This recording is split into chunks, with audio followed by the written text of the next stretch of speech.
C'est avec plaisir que je présente notre dernière intervention de la journée, tout à fait différente cette fois-ci. Et ce faisant, je vais demander Eleanor O'Var et Ellen McTavish pour venir prendre place afin qu'on puisse leur mettre un micro. Dale McTavish est coprésidente du Conseil consultatif patient-parents de Kingston, ancienne enseignante d'anglais. Elle travaillait dans les programmes de standardisation des patients dans le passé. Donc, elle sait très bien à quoi ressemblent les interactions avec le patient et le médecin. Et Eleanor O'Var est ici à titre de vice-présidente de l'administration clinique et de la pratique professionnelle des infirmières. Elle est responsable de la majorité de l'hôpital de Kingston. Et elle remplace Leslie qui s'est blessée et ne peut se joindre à nous. Dale et Eleanor, nous sommes entre vos mains. Alors, je vais commencer. D'abord, pour vous remercier de votre accueil très chaleureux. Et je suis très heureuse de remplacer Leslie. Quiconque connaît Leslie sait qu'il faut vraiment qu'elle soit retenue par quelque chose de très important, car elle conserve ses engagements. Pendant la période des fêtes, elle s'est blessée en ski, donc elle souffre beaucoup et ça rend les déplacements impossibles pour elle à l'heure actuelle. Mais je vous promets que si elle pouvait être ici, elle le serait. Mais cela dit, je suis très heureuse de prendre sa place. Normalement, à Kingston, la voix du patient est la première voix qu'on entend. Au moment où on embauche une nouvelle infirmière, par exemple, quand on fait des exposés en communauté sur diverses initiatives, et on est très fiers de cela. Donc, on s'écarte un peu du script aujourd'hui, dans le sens que c'est moi qui vais parler la première, parce qu'on a pensé qu'il était important de donner le contexte de ce qu'on fait à Kingston. Et ensuite, on pourra parler un peu plus à bâton rompu. Donc, on voit les choses différemment aujourd'hui car c'est le contexte qui nous a permis de comprendre qu'on ratait vraiment une occasion en ne consultant pas les patients et les familles. L'hôpital général de Kingston a commencé par une enquête et une supervision il y a 4 à 5 ans. En Ontario, vous êtes au courant de ces mesures. D'autres sont aussi au courant. Nous avons été véritablement un tremplin d'essai pendant un moment, car on a perdu la confiance de notre communauté. On avait un rendement vraiment exécrable sur bien des mesures qui devraient être prévisibles et meilleures. On a perdu la confiance de notre ministère et donc, ça a été un rude moment et il a fallu accepter le changement. Nous avons dû faire un recouvrement financier très important. 30 millions de dollars était la cible à atteindre. Ce faisant, on était résolu à obtenir cette mesure financière sans compromettre les soins aux patients ou la qualité. D'aucuns diraient qu'on ne la compromettrait pas plus, mais idéalement qu'on l'améliorerait et qu'on améliorerait le contexte de travail pour le personnel. Donc, c'était la tâche devant nous. On a commencé par recruter Leslie à titre de présidente et chef de la direction. Et dans le cadre de son travail, elle a mis en place l'équipe de direction. Ça a commencé aussi avec le travail du conseil. Le conseil qui a eu droit à une formation sur la gouvernance, la reddition de comptes relativement à la direction. Donc, vous aviez une structure de gouvernance et de direction qui allait dans la même direction. Lorsque Leslie s'est jointe à l'organisation, dans les 100 premiers jours, elle a communiqué avec le personnel. En terminant les 100 jours, elle a dit « Voici les 5 domaines sur lesquels nous allons nous concentrer au sein de cette organisation. » Et tout le monde était résolu à y travailler. Tout de suite après, on a commencé un processus d'engagement stratégique et de planification stratégique plus rigoureux. Dans ce contexte, on a consulté plus de 100 membres du personnel et plus de 1000 personnes dans notre communauté universitaire, partenaires en santé, patients, organisations dans la communauté. Et lorsque ça a été complété, et après avoir validé avec tous ceux qui avaient alimenté la stratégie, nous avons confirmé que la stratégie était lancée dans la bonne direction. Tandis qu'on faisait tout cela, on obtenait la rétroaction des patients très directement grâce au programme de relations avec les patients et nous entendions dire qu'on échouait vraiment. On a entendu dire que les patients craignaient de venir à notre hôpital, qu'ils craignaient pour leur sécurité, qu'ils craignaient sur le plan de la propreté, qu'ils se sentaient maltraités dans notre organisation. Et donc, c'était fortuit, mais on a pu assister à une réunion de Barbara Bailey sur le changement. Et elle a dit une chose qui arrivait à point nommé. Elle a dit, les soins axés sur le patient, ce n'est pas agir pour ou sur les patients. Ce n'est pas ça qui impulse nos intérêts professionnels. Il s'agit de faire les choses main dans la main avec eux. Et ça a été un virage pour nous. Tandis que les patients nous ont parlé de leurs expériences horribles, on a aussi demandé à des patients de nous dire ce qu'ils pensaient de nos erreurs et nous les avons ralliés à titre de partenaires.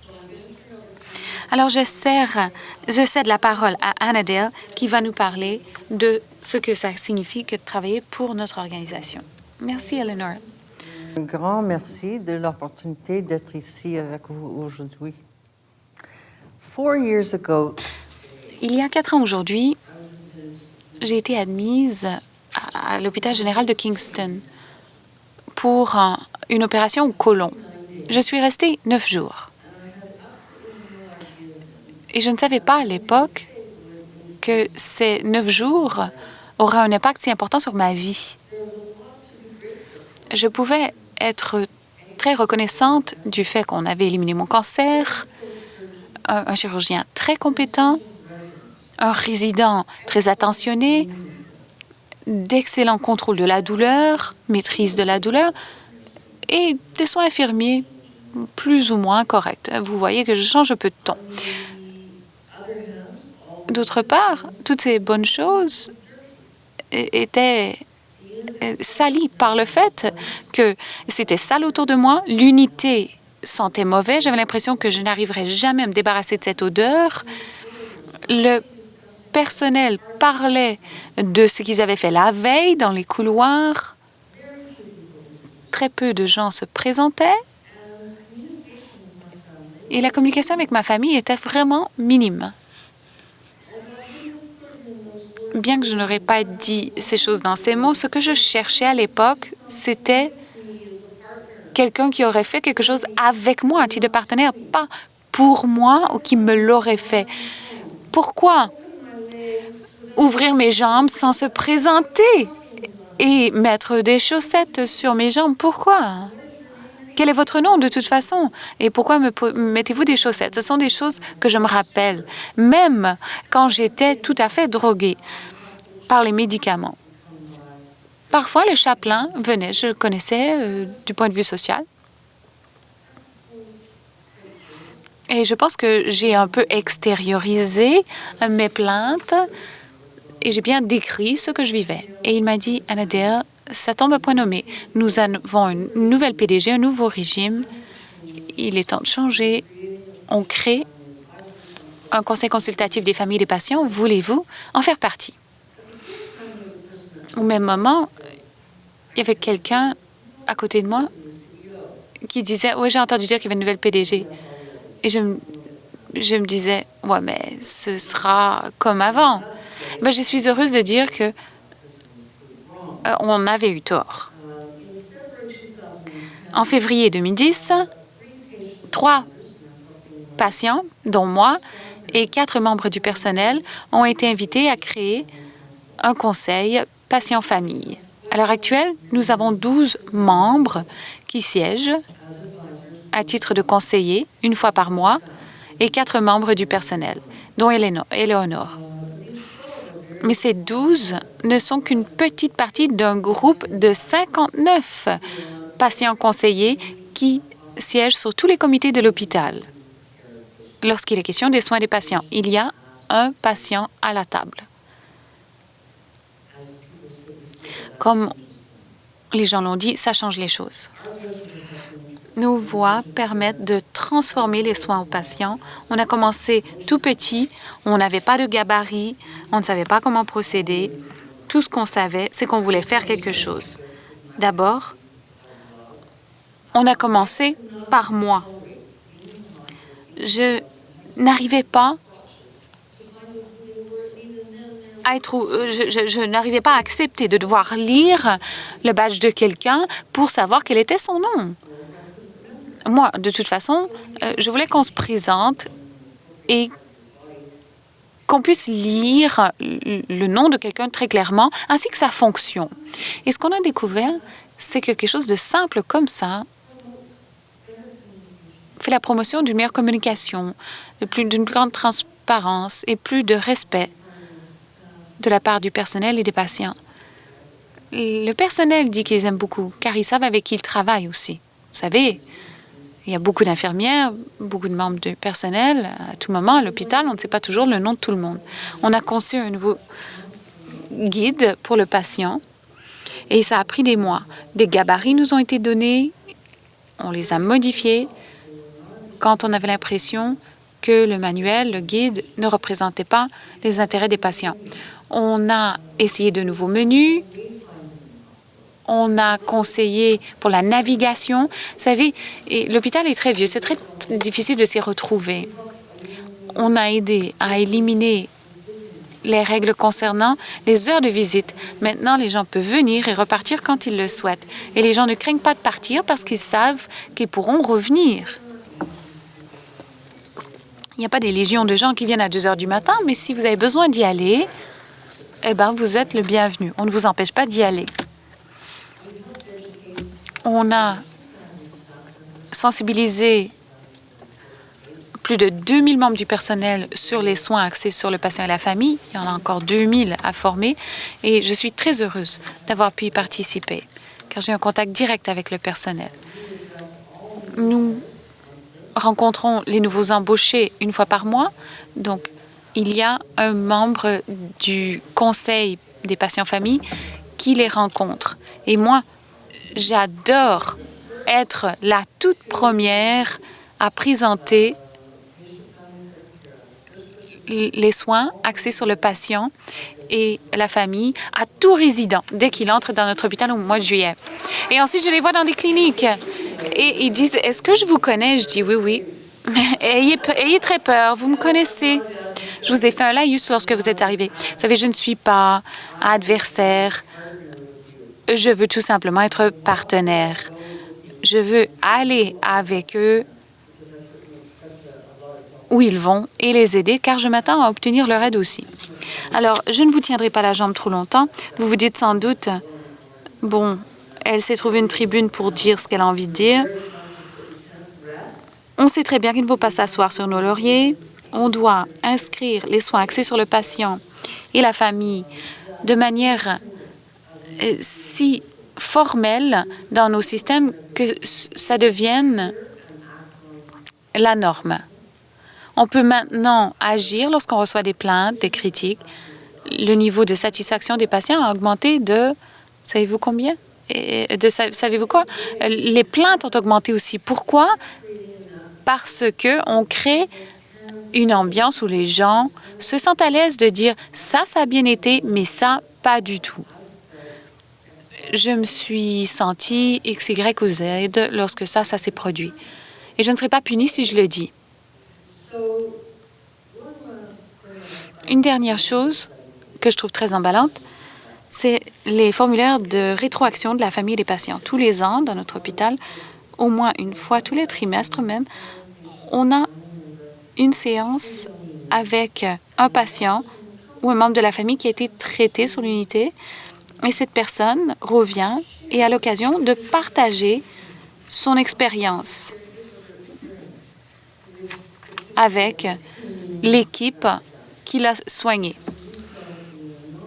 et pour le faire de manière qui ne soit pas accusatoire, mais plutôt de manière utile. Et ensuite, l'unité doit accepter d'entendre ces renseignements et corriger les problèmes s'il y en a. Alors, je trouve ça très positif. J'ai l'intention d'avoir le dernier mot, mais Éléonore, vous pouvez rajouter autre chose si vous le souhaitez. Oui, une chose ou deux. Tandis que vous écoutez Anna Dale, d'ailleurs, multipliez Anna Dale par 59 dans notre organisation, vous commencez à comprendre la passion et la volonté que contribuent ces gens à l'organisation. Lorsque j'ai entendu dire que j'allais m'adresser à un forum de PDG, je me disais, comme leader d'organisation, quelles sont les choses qui permettent de mettre en place ce genre de projet? Alors, je vais partager certaines de ces caractéristiques. D'abord, il est très, très important d'avoir une stratégie, un plan stratégique qui soit un outil d'aiguillage, qui ne soit pas mis sur une tablette, qui est utilisé tous les jours, que le personnel comprend. J'ai un plan annuel pour l'organisation et tout le monde en est saisi.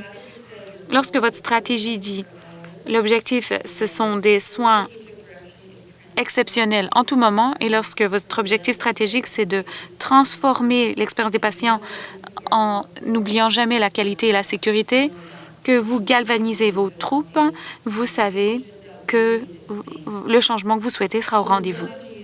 Donc, la stratégie est claire. L'alignement du travail et une reddition de comptes clairs qui s'alignent à la stratégie, c'est essentiel. Cela signifie que lorsque vous affectez des ressources dans l'organisation, on comprend que les ressources sont affectées au travail qui est conforme à la stratégie. Et si vous inscrivez la voix du patient, le respect du patient à toutes les étapes du processus, eh bien, vous savez que vous allez cheminer dans la bonne direction. Il faut toujours être souple aussi, de corriger le tir au nécessaire. Cependant, l'alignement de la reddition, le compte des ressources et l'engagement, tout cela est essentiel. Les valeurs et les principes explicités dans notre stratégie sont également des moyens de définir comment tout le monde dans l'organisation doit travailler, nos attentes par rapport à eux. Quand on dit tout le monde, ça veut dire le personnel embauché, le personnel agréé, les bénévoles, le personnel de soutien, les gens qui viennent aider les patients. Il s'agit du respect, de la transparence, de la reddition de comptes, de l'engagement et de la valeur. Donc, j'étais heureuse d'entendre ce matin que ceci confirme le travail fait par d'autres. On a aussi appris qu'il était essentiel de faire la preuve de nos intentions. On sait qu'on a beaucoup de données, bien plus que ce qu'on ne pourra jamais utiliser. On savait que ces données ne se traduisaient pas par des renseignements qui informaient les changements nécessaires. Ce n'était pas utilisé de manière utile. On ne pouvait pas déterminer si on apportait les améliorations voulues ou non. Donc, avec la rétroaction du Conseil consultatif patient-famille et les conseillers des programmes, les mesures organisationnelles, les indicateurs de la province et tous les accords de rendement sont associés à ces attentes. Donc, ça devient un lien très clair. Je pense qu'il est important de comprendre que ceci s'est fait grâce à des ressources et grâce à des efforts considérables. Il ne faut pas des ressources additionnelles. Il s'agit simplement de se donner le temps et les ressources nécessaires pour le faire. On passait beaucoup de temps et beaucoup d'argent à faire des choses qu'on faisait mal. Nous avons réinvesti et reconçu. Donc, le soutien qu'on offre au programme du Conseil consultatif patient-famille est essentiel. Pas tout le monde n'était d'accord au départ. Puis vous imaginez que certains étaient sceptiques. Je dirais que le scepticisme ruisselait à tous les niveaux de l'organisation. Personne n'était à l'abri. Ce qui nous a beaucoup aidé, cependant, c'est qu'on avait des champions qui étaient véritablement des gens qui couraient les risques, qui étaient des agents de changement, qui comprenaient la vision. Et d'ailleurs, en écoutant le ministre Horn ce matin, je comprends que ces gens étaient endurants. Ils étaient passionnés et ils n'allaient pas baisser les bras. Et ce qui était extraordinaire, c'est qu'on avait des leaders qui ne leur ont pas mis des bâtons dans les roues. Au départ, tout n'était pas arrêté. Comme Anadir l'a dit, au départ, on a trouvé des conseillers avant de trouver un mandat au conseil consultatif patient-famille. Donc, on n'a pas mis des bâtons dans les roues de ce conseil. Il n'a pas fallu beaucoup de temps pour que les gens reconnaissent que c'est ainsi que les choses allaient évoluer. Et je pense que c'est une leçon importante. Si vous pensez que l'engagement des patients et les soins axés sur le patient et la famille, c'est le goût du jour, je n'y crois pas du tout. Et je ne crois pas que beaucoup de gens le pensent non plus. Avec les médias sociaux, la voix des patients, leur opinion deviendra de plus en plus importante. Donc, les partenariats sont vraiment essentiels pour nous. Il n'y a pas de doute dans mon esprit que les conseillers sont devenus les catalyseurs du mouvement dans notre organisation. Nous avons été très délibérés. Nous avons dit que s'ils commencent à parler comme nous tout le temps, eh bien, on aura du mal. Vous devez avoir un peu de dissonance pour être sûr que ce soit authentique. Les patients ne s'adressent pas avec nous avec des conclusions préétablies. Ils sont prêts à apprendre et à nous enseigner, donc c'est un excellent partenariat.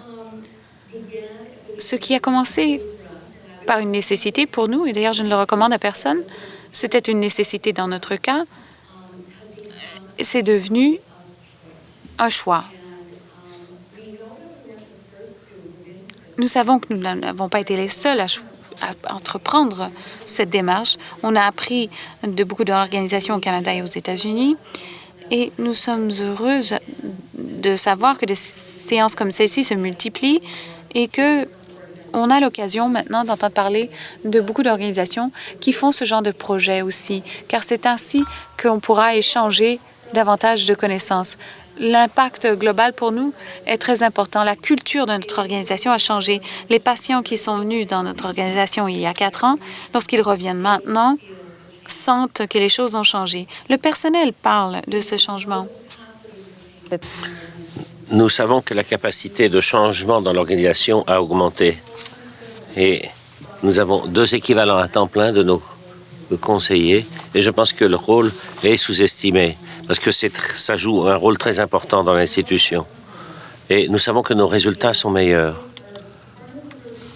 Notre plan d'amélioration de la performance s'est terminé l'an dernier et on a équilibré notre budget. On avait un budget d'investissement qu'on a pu utiliser pour l'organisation, ce qui n'avait pas existé auparavant. Nos mesures de sécurité des patients se sont améliorées. Notre taux de roulement du personnel a baissé. Le taux de satisfaction des patients a augmenté. Donc, toutes les tendances sont bonnes. Et en fait, on dépasse la moyenne des établissements d'enseignement de l'Ontario en matière de satisfaction des patients. Donc, je pense qu'on a maintenant une communauté qui avance. Je n'ai pas peur. Maintenant, j'ai peut-être mes préoccupations, mais j'ai moins peur, m'a-t-on dit. Et donc, je pense que, bon, on est loin d'avoir terminé. Et c'est loin d'être parfait encore. Mais manifestement, la situation est meilleure qu'elle l'était il y a 4 ans. Et nous ne sommes pas encore aussi bons que nous le serons dans 4 ans.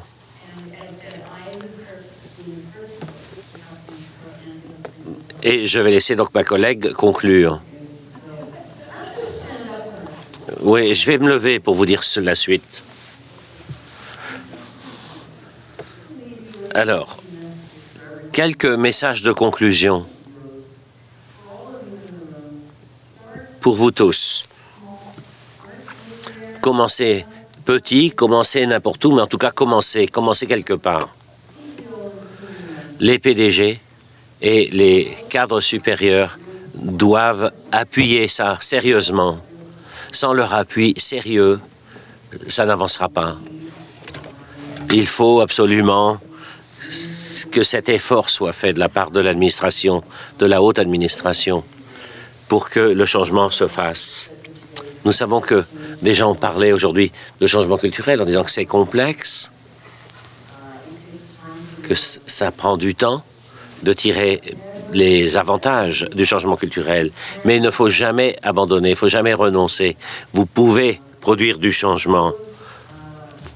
Et les PDG qui veulent produire des changements, partager le slogan que nous avons mis au point avec nos conseillers, nos patients conseillers, parce qu'on ne peut pas faire ça sans les patients.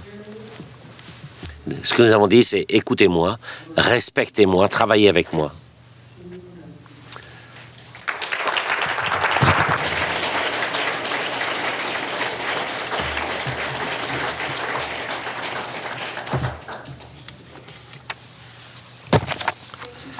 Merci beaucoup, Angel et Eleanor. C'est une excellente note pour terminer.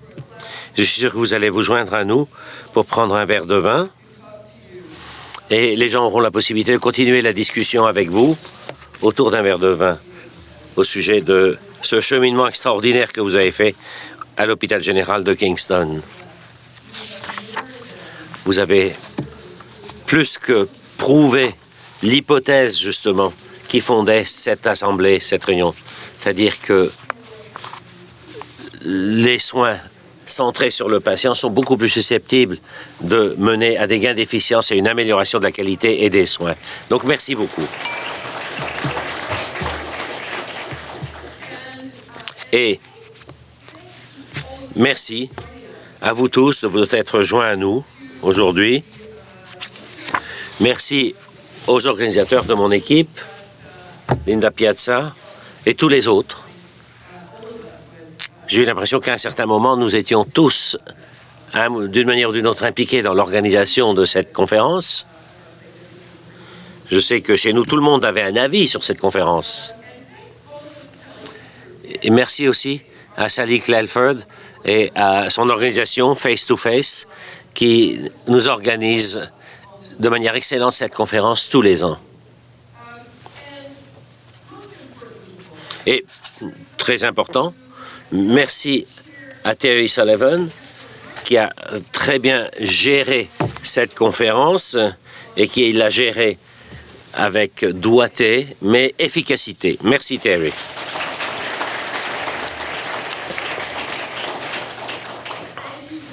Merci à tous les conférenciers, merci à vous tous et toutes d'être venus. Merci encore Andale et Eleanor.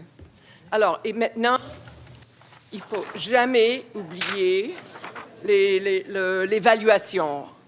Alors, on dit toujours qu'on aide les organisations à évaluer, etc., mais c'est nécessaire pour vous de nous aider à évaluer cette séance, ces séances aujourd'hui. And after that, I'll be delighted to join you outside the doors for a glass of wine. Thank you, merci, voyagez bien.